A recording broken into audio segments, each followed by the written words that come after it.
लक्षवेधी क्रमांक 3 लक्षवेधी क्रमांक 3 प्रश्न एकच प्रश्न आहे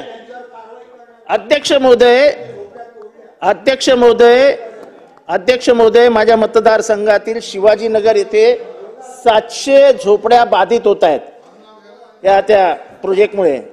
जो नवी मुंबईला प्रोजेक्ट जातो तो अध्यक्ष महोदय माझा प्रश्न फक्त एवढाच आहे की त्याच्या बाजूला रेल्वेची उघडी 12 एकर जमीन आहे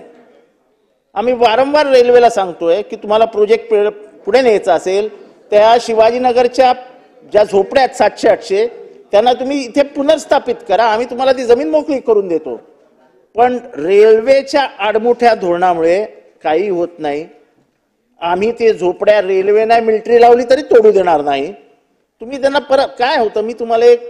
इमोशनल कारण सांगतो गरीब माणसं तिथे राहतात ते समोरच्या सोसायट्यांमध्ये भांडी धुवायला धुणी धुवायला जातात त्याच्यात त्यांची उपजीविका आहे तुम्ही त्यांना एक घर देणार वडाळ्याला ते वडाळ्याला काय कमवणार काय खाणार आणि कसे राहणार ते परत येतात परत एखाद्या झोपडीमध्ये जागा घेतात आणि तिथे राहायला सुरुवात करतात आता मी ज्या नगराची गोष्ट करतोय ती नगर 40 वर्ष जुनं आहे 40 ते 50 वर्ष जुनं माणुसकीच्या दृष्टीने आपण विचार करून रेल्वेला सांगावं लागेल की तुमची उघडी जागा आहे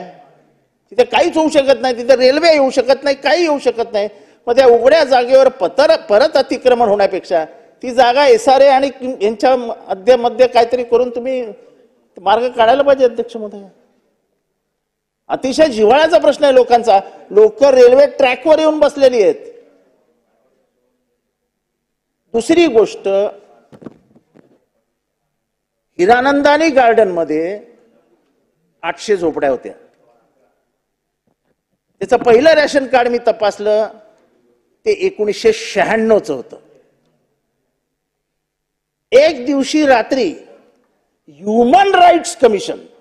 it's a commission it's not a court त्यांनी आदेश दिला 800 झोपड्या खटाक तोडून टाकल्या पुढे काय झालं त्यांना मी त्यांना सांगतो SRA मध्ये आहे दुसरी गोष्ट सोडा 1 तारखेनंतर तुम्हाला कुठली झोपडी पाडायला परवानगी नाही पूर्ण पोलीस प्रोटेक्शन पोलिसांना विचारलं म्हटलं हा कायदा आहे की नाही नाही तो म्हणाले आता कोर्टाने आदेश दिला मग कोर्ट नाही म्हटलं कमिशन आहे ते पण मुख्यमंत्री महोदय मी आपल्या म्हणजे सामंत साहेब तुमच्या लक्षात आणून देतो की ह्युमन राईट्स कमिशन इज ओव्हरस्टेपिंग हायकोर्टाने दिलेल्या निर्णयावरती देखील ह्युमन राईट्स कमिशन मध्ये चर्चा होते ह्युमन राईट्सच्या मर्यादा काय हा प्रश्न ह्याचा नाही आहे पण अनुषंगाने मी सांगतो की 800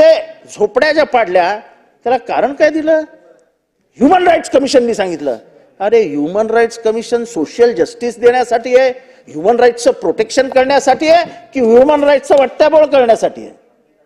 साहेब आपण लॉ अँड ज्युडिशरी सेक्रेटरीला त्यांना एक आदेश पाठवायला लावा की तुमच्या मर्यादा काय आहेत कायद्यात त्यांच्या मर्यादा दिलेल्या आहेत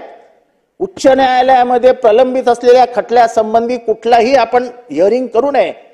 सरळ हिअरिंग करतात निर्णय देऊन मोकळे होतात त्यांना विचारणारं कोण नाही समजून घेणारं कोण नाही आणि लोकांवरती सर्रास अन्याय करतात